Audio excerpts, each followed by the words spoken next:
Have you ever been to a point in your life to where you just did not want to get out of bed to do anything? Not cook, clean, or practice personal hygiene, or even call your loved ones? Soon after high school, many of us learn that this world is not what was depicted to us in movies growing up. There are no superpowers or invincible people. We're all the same in the concept that we all equally have an option.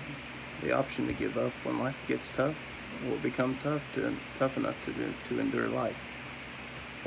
I know many people do not believe in the Bible, but in Ecclesiastes 7, it says to mourn the newborn and to rejoice for the dead. Reason being is because the saints who wrote the good book knew that life is not a walk in the park. To rejoice for the dead means to know that their fight is over in this life and they can rest peacefully.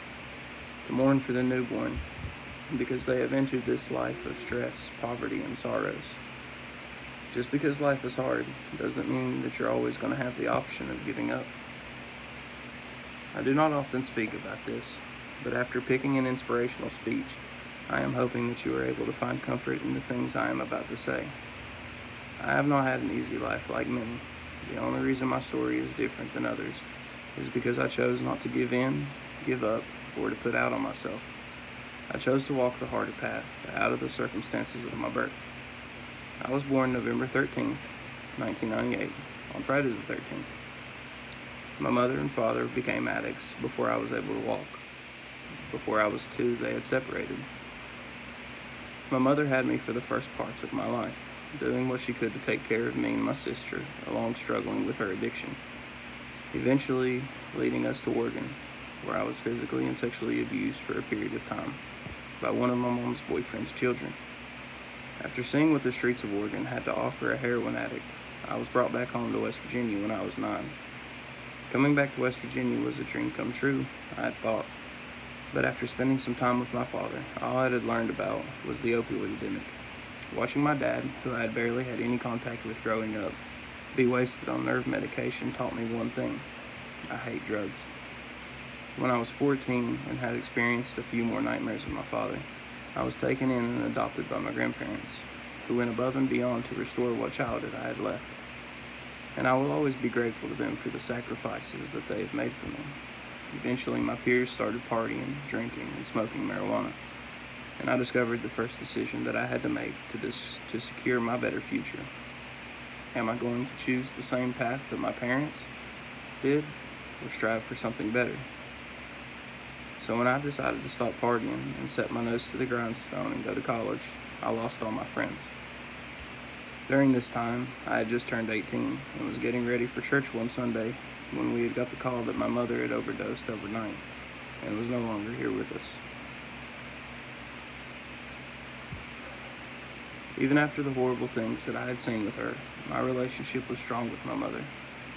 Seeing her every summer was one of the best memories of my life. She had been clean off of heroin for 7 years before her passing, and the overdose was due to a confliction with her medications. I was faced with another decision: lay down and wait for death to take me as well, or to get up and make all the dreams that she pushed me to achieve happen. My father, whom I have always tried to have a relationship with, is still currently a meth addict, homeless, and hard to be around for long periods of time without witnessing an outburst of aggression. I have found myself in my early 20s now with no connection to my parents anymore, and yes, it hurts. It kills my heart and makes it beyond heavy at times, but I cannot give up. Perseverance is all that I have known, and what it has taught me is that you can keep walking long after you feel tired, and that in your times of need, in those moments where you feel it's impossible, you will find a resolve that you had never known. The cool thing about being human is that humanity is stubborn creatures, with one thing in common, and that is the will to survive. So on them days that you feel surviving is all you are accomplishing, remember these principles. 1, it always gets better. 2, you, and only you, can change your predicament. 3, this life is not going to stop for no one. Not you, and not me. I understand that this is not the words that you want to hear, but my words will not be meant to tickle your ear. rather to show you my story and the countless nights that I felt helpless and ready to give up, to let death have me, so that way I can tell you that you have to hold on.